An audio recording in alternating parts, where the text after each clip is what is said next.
Entonces, pasando con la última pregunta para concluir este diálogo, ¿ustedes cuál creen que sería la enseñanza que nos deja el enemigo del pueblo para la actualidad? ¿Qué podrían comentar ustedes? Rodrigo, ¿tú qué opinas? Bueno, en primer lugar, bueno, como decía, hay un autor interesante, Soren Kierkegaard, donde menciona que el pueblo, o sea, las masas, en cierta forma, o la multitud, va a decir Kierkegaard, esto en la obra de Leonardo Castellani, de Kierkegaard a Santo Tomás de Aquino. Bien, ahí se menciona lo siguiente, y es interesante lo que dice Kierkegaard, y sería bueno analizar a profundidad. Lo que dice es lo siguiente, ¿no? La multitud es la mentira. Siempre va a decir, ¿no? La multitud es la mentira. Pero ¿por qué la multitud es la mentira? ¿No? Con esta frase, de una forma, Kierkegaard va a sostener que la verdad no puede vivirse ni asumirse con esta, digamos, desde la masa, ¿no? Sino únicamente desde el individuo concreto que decide y responde por sí mismo. De alguna forma, lo que tenemos que hacer es volver al individuo concreto. Digamos, no dejarnos influenciar por las masas, o sea, por lo que diga la opinión pública. La opinión pública dice muchas cosas, ¿no? Y a veces, es más, ahora, por ejemplo, los medios de comunicación, las redes sociales, el TikTok, de alguna forma se torna a ser una opinión pública. O sea, cualquier persona opina en esos medios de comunicación y a veces esa opinión, que capaz no tenga una connotación moral adecuada y tenga, digamos, una influencia filosófica, digamos, muy mala, como es del modernismo, en cierta forma, hace que los demás creamos eso y vivamos de acuerdo a esas premisas, ¿no? Entonces, ¿qué es volver al individuo? O sea, yo decir esto, ¿no?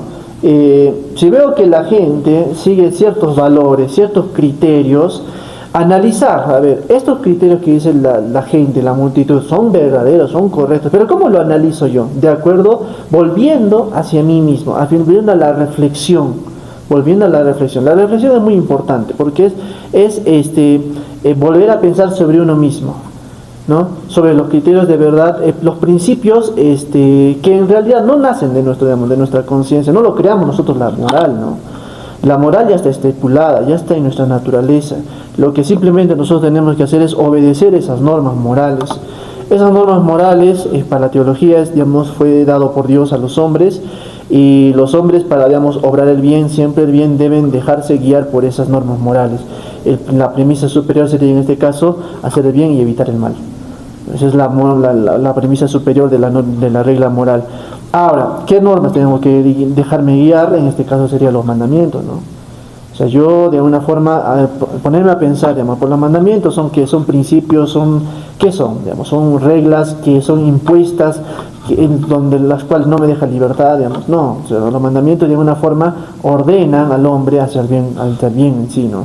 Entonces, cuando el hombre se individualiza, o sea, se desliga de la masa, se individualiza, entonces vuelve a esos principios morales, ¿no? Porque se examina a sí mismo y dice, a ver, esto lo que estoy haciendo está bien, está de acuerdo a mi naturaleza. Ahora, los principios, claro, o sea, en este caso los principios morales, digamos, que son la base, yo podría decir, de toda la normativa jurídica, es, primer principio, lo que es la conservación del ser. Nadie puede matarse ni puede matar a otro. Es la preservación de la especie, que es justamente el matrimonio, digamos, la procreación, y por ser racionales somos seres religiosos, sociales, políticos y todo lo demás, ¿no? Entonces yo les propongo a ustedes de que la mejor, digamos, forma de evitar estar dentro de las masas, porque las masas son guiadas por otros que tienen intereses personales y las masas no se dan cuenta, ¿no? Simplemente siguen ideales de otras personas, pero estos ideales a veces tienen principios muy erróneos, filosofías que en cierta forma desvirtúan, degradan al hombre. Entonces, en esa situación nos encontramos. Ahora, cuando nosotros nos individualizamos, es como que nos desligamos de esos pensadores, de esas personas que son los medios de comunicación, políticos, lo que sea, y hacemos que, digamos, individualizándonos, llegamos a la verdad objetiva, llegamos a pensar y venimos a cuestionar esos problemas. Claro. Y ahí es donde empieza la verdad. Añadiendo lo que tú dices, Rodrigo, en un inicio se puede ver a la esposa del doctor que toma, ¿no? O sea, toma en cuenta lo que dice la gente, ¿no? Que iba a repercutir en el ámbito económico. Y en un inicio incluso está en contra de su esposo, pero después al ver que su esposo tenía tenía la razón en base científica, decide apoyarlo. Y no solamente porque tenía base científica, ¿no? Sino porque también era su esposo y lo iba a apoyar. No sé ustedes qué creen. Bueno, yo considero que la idea es correcta, ¿no? O sea, muchas veces ocurre esto, ¿no? Por ejemplo, existen las clases sociales, ¿no? Estamos ahí holgados, ricos, clase media consolidada, clase media no consolidada, y estamos pobres también ahí. Muchas veces es esta clase holgada, es decir, esta clase que está por encima tal vez, que son lo que mencionaste, ¿no? Políticos, medios económicos, medios de comunicación y todas estas demás, son los que prácticamente están al dominio de la masa. Y ahora nosotros como individuos podemos asumir tal vez un rol individual, pero esto siempre va a tener consecuencias, ¿no? Por ejemplo, en la película hemos visto, ¿sí, no?, que cuando este doctor, el Stockman, al decir la verdad de lo que ocurre, pierde su trabajo. Pierde su puesto médico, enfrenta boicots, como por ejemplo su hija es expulsada de la escuela también, ¿no? Su familia se queda sin ingresos, va a tener aislamiento social, y mientras la sociedad simplemente va de todo eso, ¿no? Ellos prácticamente se olvidan de lo que está ocurriendo, no piensan a corto plazo, ¿no? Ellos simplemente están a un largo plazo, que por ejemplo como nuestra sociedad tal vez, ¿no? Que muchas veces algunos, incluso en el uso de recursos, simplemente no pensamos en nuestra generación a futuro, es decir, no hay sostenibilidad, ¿no?, hacia el futuro. Entonces, sí, ¿no? O sea, ocurre esto, ¿no? Muchas veces ocurre que una persona puede volverse en un héroe moral, o sea, al individualizarse, se puede volver en un héroe moral, pero ¿qué ocurre? Que la masa lo margina al final de esto, ¿no? Lo termina marginando, y de esta manera es también como se perpetúan a veces las desigualdades al ignorar este tipo de cosas, ¿no? Claro. Es lo que yo noto, ¿no? Sí, a mí también me parece interesante el punto que has tocado, por ejemplo, de la razón, ¿no? Examinarse a uno mismo. Por ejemplo, en nuestro país, en todas las naciones, predomina, ¿no? En la mayoría de las naciones predomina lo que es la democracia. Por todos lados vemos democracia, la voz del pueblo, el pueblo tiene la razón, el pueblo es la voluntad de Dios, pero el pueblo siempre tiene la razón, lo que nos plantea ahora. Es muy interesante lo que nos plantea. Es una crítica al sistema democrático que hoy, como vemos, prevalece en todo el mundo. Ahora también, examinarse y buscar la perfección del hombre, pues tenemos un medio racional, creo yo, ¿no? Un medio racional que permite alcanzar fines a una sociedad, que son las normas. Las normas nos encuentran, hay distintos ámbitos, ¿no? Civil, penal, laboral, todos tienen algún campo que regular.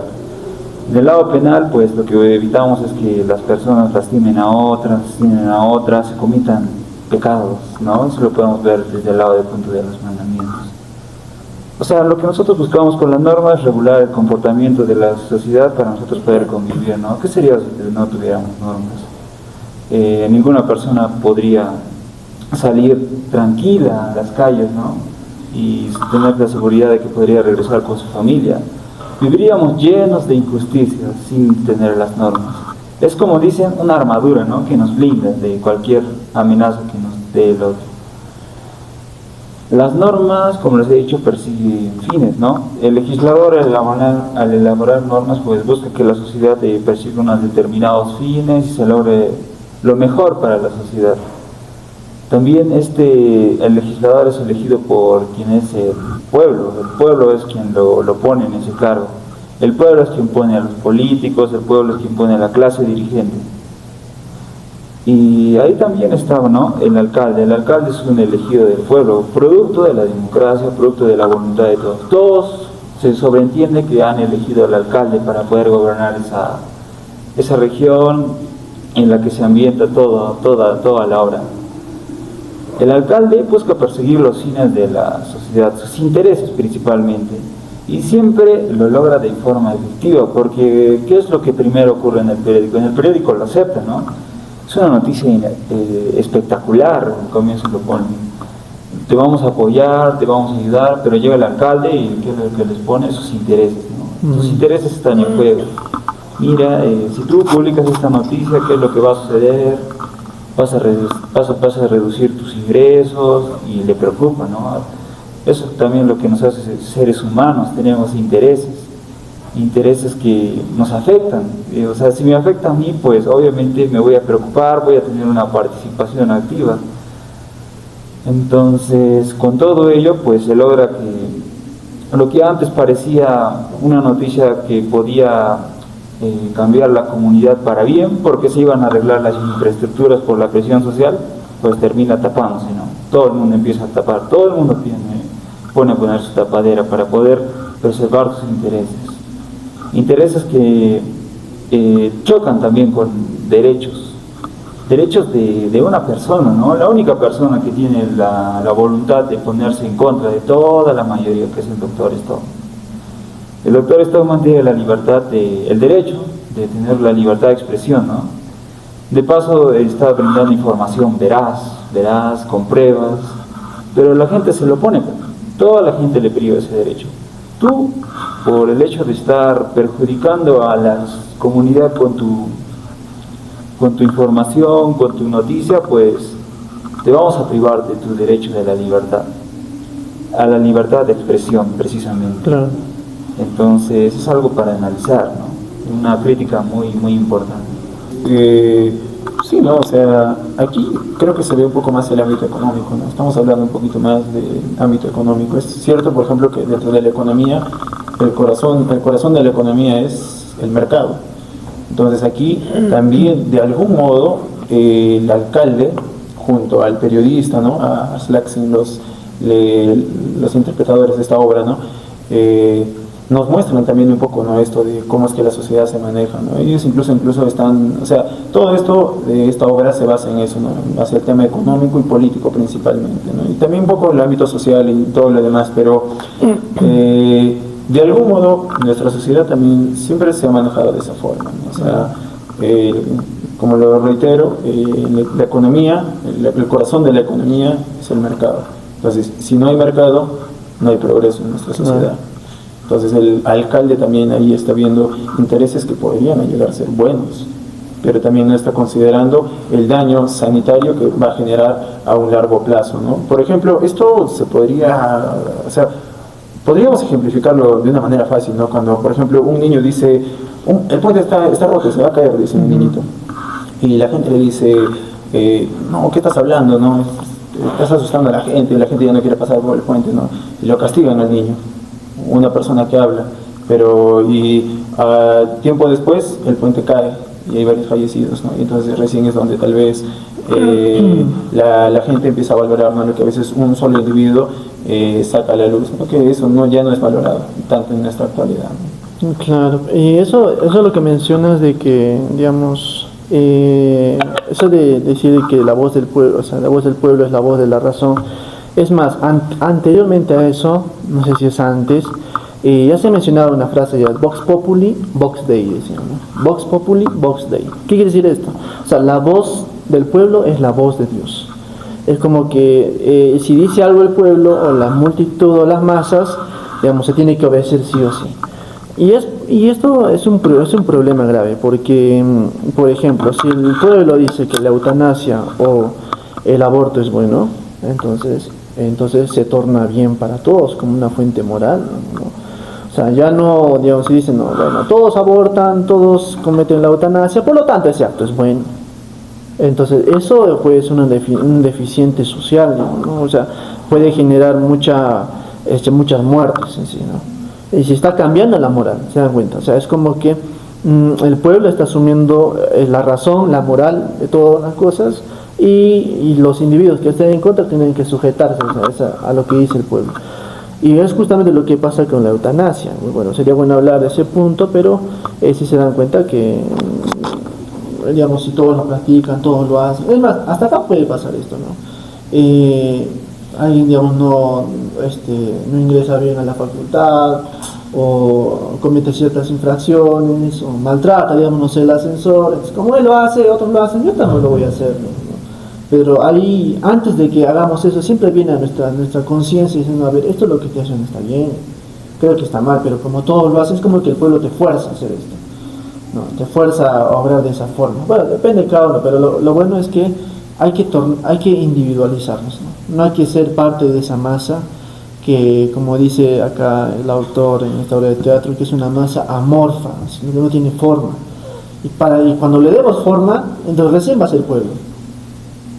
Si no le damos esa forma, no va a ser pueblo, va a ser así, como se va a considerar como una masa. O sea, la masa hay que entenderlo esto, ¿no? Yo lo entiendo de esta forma. Es como aquel grupo de individuos que obra, digamos, o actúa o realiza los intereses de otros, de particulares, pero esos intereses a veces no son buenos, ¿no? Claro, o sea, como parte de individualización se le ve a la familia del doctor Stockman, porque si bien las masas priorizan el bienestar económico, priorizan el bienestar económico, en vez de priorizar el bienestar de toda la comunidad, la salud.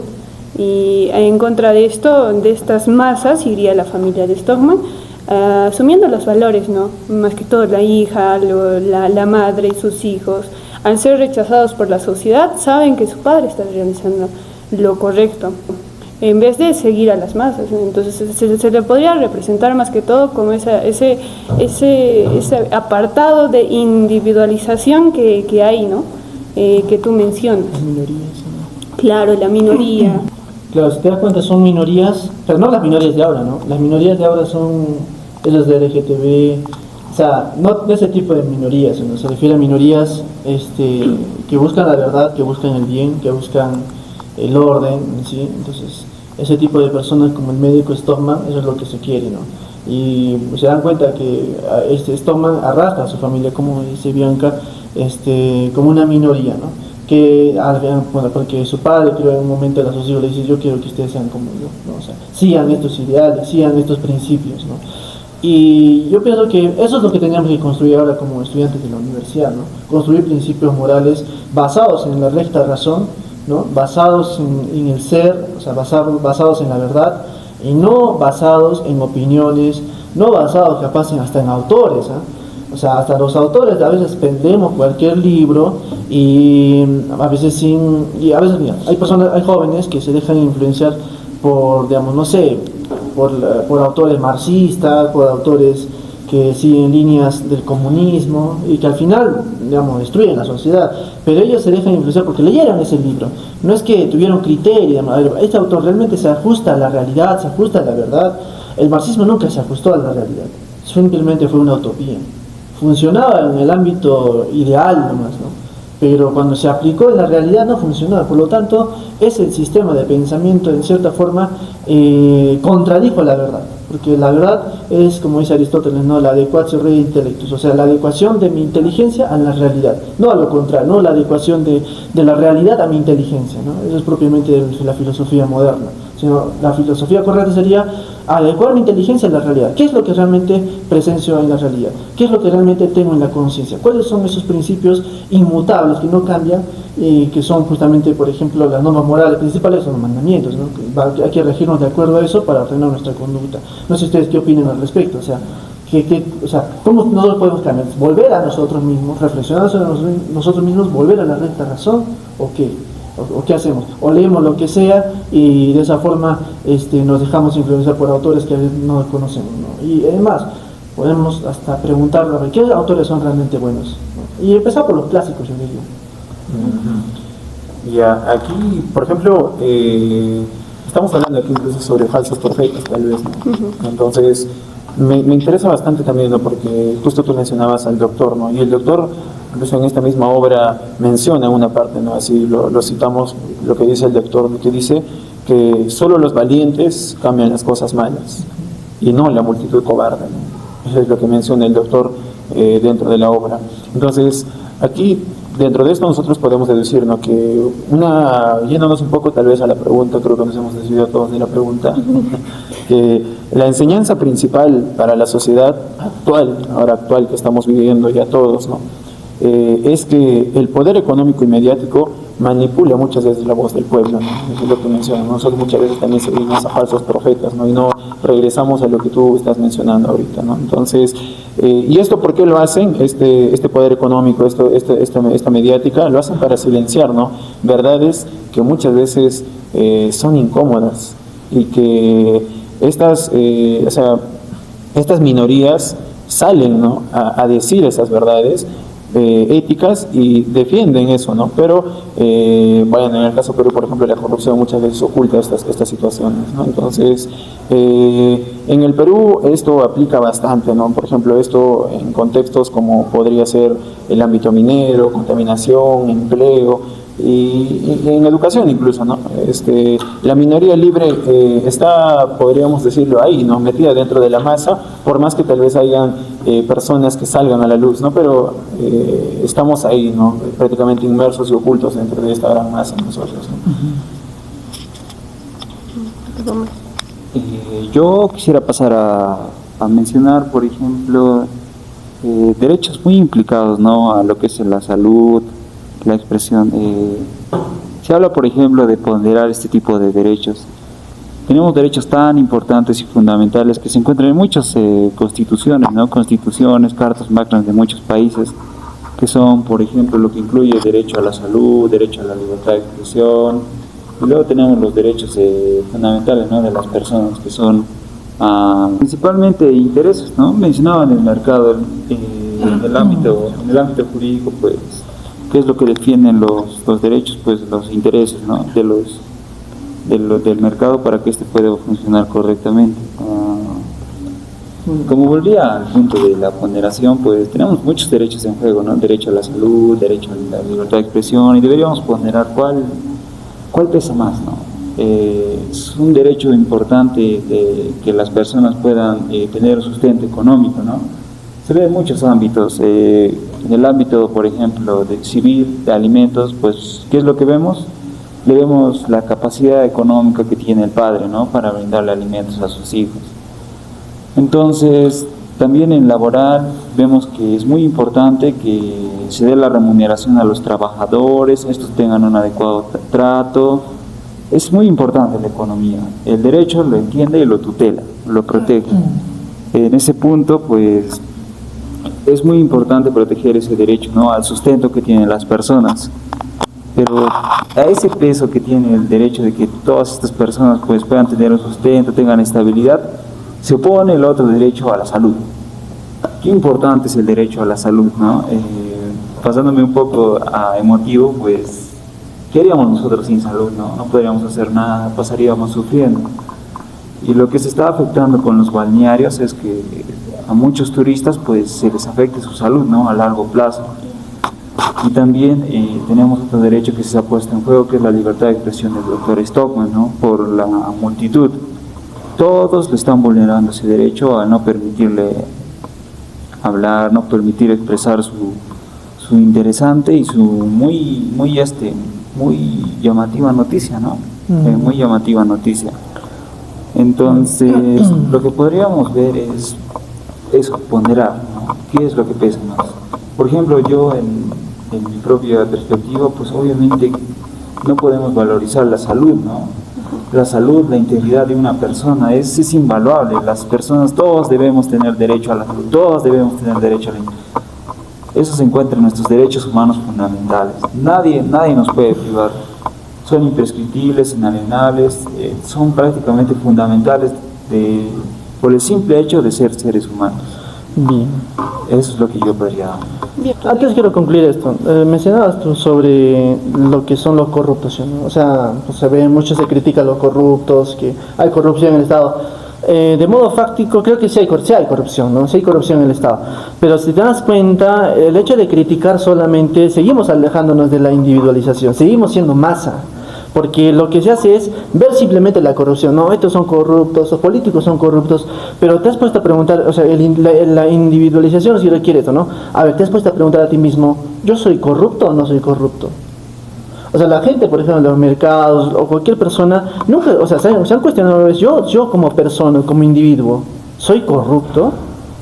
O sea, no simplemente ver, digamos, no sé, los políticos son corruptos, pero yo también soy corrupto. Pero ¿a qué te refieres con que somos corruptos? O sea, Ya, digamos, corrupto quiere decir que no sigue las normativas morales, digamos, por ejemplo, los mandamientos, no sigue las normativas morales, la honestidad, el hecho de no robar, porque si, más que todo la corrupción lo relacionamos con el robar. Ahora, en los mercados a veces se da que las personas elevan el precio para tener más beneficios, se está robando. Es más, cuando nosotros violamos las normas de casa, cuando nosotros no cumplimos, digamos, nuestras tareas, nuestras obligaciones como estudiantes, como hijos, como miembros de una sociedad, como ciudadanos, entonces somos corruptos, porque no estamos ajustándonos a las normativas morales. Cuando uno no se ajusta a la normativa moral, se está corrompiendo, está obrando, digamos, no de acuerdo a su naturaleza que fue hecha, digamos, ¿no? El hombre tiene una naturaleza elevada por encima de los animales y está guiada por la razón. Ahora, si nosotros no nos dejamos guiar por la recta razón moral, sino nos dejamos llevar por intereses que en cierta forma no son morales, porque afectan a terceros, entonces nos estamos corrompiendo, o sea, nos estamos rebajando, no estamos usando nuestra razón, nuestra recta razón, sino estamos rebajándonos simplemente al ámbito animal, ¿no? El ámbito animal es el ámbito económico, o sea, el que busca simplemente interés para satisfacer sus necesidades. Los animales simplemente buscan satisfacer sus necesidades, pero el hombre no tiene que buscar simplemente para satisfacer sus necesidades. Entonces, cuando nosotros simplemente criticamos a cierto grupo de personas como corruptos, entonces seguimos siendo parte de la masa. Simplemente no es que a ver, yo soy corrupto o no soy corrupto. Ahora, si yo quiero cambiar, el cambio tiene que empezar de uno mismo, desde el individuo. Yo no quiero ser corrupto, entonces hago las cosas de acuerdo a la recta razón, ¿no? De los principios morales. Eso sería, digamos, yo diría en este caso en cuanto a la política, no simplemente criticar, sino, digamos, individualizarnos, o sea, empezar a cambiar nosotros ya, desde acá. Hasta yo me meto dentro de la masa, ¿no? Porque la masa, por ejemplo, cuando hacemos un trabajo, ¿qué usamos? Usamos la inteligencia artificial, porque todo el mundo lo hace. Todos lo hacen. Nadie, digamos, agarra un libro y se pone a leer e investigar de cero. Todo el mundo usa la inteligencia artificial. Actualmente, ¿no? Hay mucho déficit en el conocimiento. Entonces, estoy siendo parte de la masa todavía, porque todos lo están haciendo, aunque sea malo, ¿no? Aunque los doctores, digamos, no, que se llama doctor, que se llama, capaz lo he humanizado, no sé, usan métodos, y al final, hacemos malas cosas. Entonces, seguimos siendo parte de la masa. Seguimos siendo parte de la masa. Entonces, disculpa que quiero añadir algo importante. Tú te refieres al derecho, a la moral. Sí, a la moral, pero... Al recto obrar. Sí, pero la moral, como sabemos, es algo interno, ¿no? No es que se nos pueda imponer. Nosotros conocemos. La moral es objetiva, no es subjetiva. Pero, ¿qué es lo que hace que una persona siga eso, ¿no? Lo moral, lo bueno. Porque, mira, la moral siempre es objetiva. Eso en primer lugar, porque no puede ser la moral subjetiva. ¿Por qué te digo esto? Si la moral fuera subjetiva, lo que pasaría sería lo siguiente. Entonces, mira, si la moral es subjetiva, entonces ¿por qué existen penales? ¿Por qué existe sentencia judicial? Si, por ejemplo, si yo mato a una persona, robo a una persona y me detiene, yo digo, no, para mí matar está bien, mi moral es eso. Para mí matar es bien, bueno, robar es bueno. Entonces, ahora, si la moral fuera subjetiva, no sería necesario, digamos, meterle preso a esa persona, porque su moral, como individuo, como subjetivo, él cree que es así. Pero la moral es objetiva. Y como es objetiva, entonces se estipulan reglas de acuerdo a esa objetividad y todos tienen que obedecer a esa moral. Hay una moral en la naturaleza, ya está hecha. O sea, nosotros no lo construimos, sino ya está construida, ¿no? Entonces, no sé si estoy yendo mal o me he apresurado en refutarte en ese sentido. Claro, o sea, sí, la moral siempre busca, ¿no?, que el individuo siga lo correcto, siga lo bueno, pero también llegan los supuestos en que no hay una coacción, ¿no? Yo me refiero a coacción con un castigo físico, ¿no? Se refiere a un castigo más que nada interno y pues principalmente lo que hacen las normas, el derecho, los penales, son una forma de evitar conductas que son dañinas a la sociedad. Si alguien mata, pues obviamente se le espera años de prisión, cárcel, y todas esas normativas se encuentran reguladas en códigos penales, constitución, principios que nosotros establecemos. Pero no está separado las normas. Las normas como tal buscan objetivizar lo que tú dices que ya está construido. Nosotros podemos apreciarlo siempre que conozcamos, ¿no? Y lo tenemos objetivizado en textos, en lenguaje escrito. Claro. Con el cual todos podemos acceder y saber qué sanciones ocurren. Entonces lo que yo digo es que el derecho objetivo, el derecho en normas, el derecho positivo, pues busca traer a la realidad lo que se encuentra ahí en la moral. Sí, pero te das cuenta que hay cosas que no se regulan. No. Por ejemplo, cuando tú desobedeces a tus padres, ¿quién regula eso? No, no hay un castigo, no hay una sanción penal del Estado. Cuando tú, por ejemplo, mientes a una persona, aunque no sea fuerte, digamos, ¿no? Fue una mentira, digamos, entre compañeros, eso no lo castiga el Estado. Es como que, a ver, ¿quién regula eso? ¿Quién me castiga? ¿Quién me sanciona? Ahora, cuando no hay a un sancionador, tenemos la libertad de hacerlo. Es más, como digo, si nadie, digamos, nadie castigara el asesinato, digamos, ¿no? Si nadie castigara, capaz todos asesinarían, siendo como algo normal. Pero ahora, como el Estado no llega, no alcanza, digamos, a ciertas actitudes dentro, internas, por ejemplo, de mentir, de engañar al compañero, de la infidelidad, que aunque no sea dentro del matrimonio, digamos, estás con una persona y con otra, esas cuestiones, digamos, nadie lo castiga, nadie lo sanciona. Es como no hay un ente castigador, un ente que regule eso, que es simplemente tu conciencia, entonces se obra de esa forma y se sigue siendo masa. O sea, seguimos obrando, digamos, de acuerdo a esos errores, digamos, morales que la ley no contempla. Entonces, ¿a quién debe contemplar? Por eso es que dentro de la Iglesia Católica está pues justamente el castigo divino, ¿no? Después de la muerte es el pecado, pues, ¿no? Es como que si uno no tiene miedo al pecado, hace todo lo demás, ¿no? Entonces ahora, el pecado es como que a esa entidad que no me castiga, Dios no sé, a veces ni creen que existe, ¿no? Dicen, no, Dios no me va a castigar, no pasa nada, así que es lícito para mí embriagarme de más o lo que sea, ¿no? Pero ahí está tu conciencia que te regula y dice, no, está mal tomar de más, porque hay un pecado, es gula, ¿no? Entonces esas cosas no se contemplan y digo, ahí estamos empezando mal como individuos. Simplemente, digamos, el derecho simplemente regula cuestiones ya, digamos, tangibles, evidentes, que, digamos, ya van a ser muy fuertes ya matar a una persona. Pero ese de mentir al otro, ser infiel o lo que sea, nadie lo regula.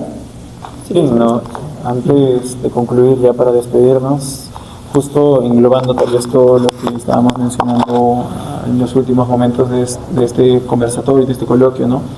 Es que la enseñanza o la conclusión final de todo esto vendría a ser que la gente, la sociedad, nosotros debemos de escuchar verdades que muchas veces van a ser duras, pero tenemos que escucharlas para no poder enfermarnos como sociedad. Y al mismo tiempo tenemos que aceptar que por decir la verdad muchas veces tal vez vamos a sufrir de ciertas desigualdades también, ¿no? Entonces yo me quedo con esto, ¿no? Entonces, de que la gente y la sociedad siempre puede escuchar aquellas verdades que son duras, pero que valen la pena escucharlas para no enfermarnos como sociedad y continuar como lo estamos haciendo, ¿no? Caso tal del Perú.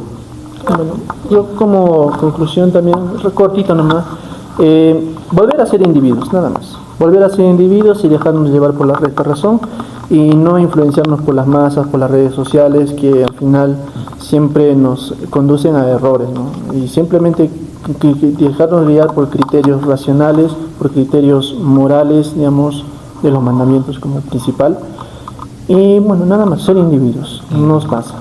Yo por mi parte les agradezco haber compartido este diálogo y también quisiera dar mis conclusiones respecto a que tenemos que ser críticos, ¿no? Con cualquier noticia, inclusive si es que la masa lo apoya. Aquí vemos, por ejemplo, el hecho de que no siempre la mayoría tiene la razón, sino que también nosotros tenemos que ser críticos, ¿no? Y cuestionar todo tipo de opiniones que nos vengan del exterior. Es muy importante también tener valores que siempre se nos inculcan desde casa, desde el hogar, y nosotros también podemos ir aprendiendo a lo largo de nuestra vida. Muy importante que nosotros los interioricemos y los practiquemos a diario con el simple hecho de ser mejores personas. Creo que nos ha quedado claro que siempre debemos ir a lo que nos haga mejores personas, mejores seres humanos, lo mejor para todo. Si nosotros nos arraigamos a lo correcto y a lo bueno, pues hacemos una buena contribución a nuestra sociedad. Muchas gracias. Claro, si bien, compañeros, hay muchos temas por qué debatir sobre esta película, El enemigo del pueblo nos recuerda más que todo que la verdad no siempre es bienvenida y que defenderla puede tener un alto costo personal. La obra nos interpela sobre qué tipo de sociedad queremos ser, una que proteja la comodidad o una que enfrente la verdad, aun cuando resulte incómoda. Bien. Para concluir con este coloquio, agradezco la participación de cada uno de ustedes y esperemos que este coloquio haya sido contribuya a una reflexión crítica sobre el rol de la verdad y el poder y la responsabilidad social en nuestras propias realidades. Bueno, gracias, nuevamente agradecerles por este pequeño coliloquio y esperemos que este video sea del agrado de la audiencia. Gracias. Coliloquio, has dicho.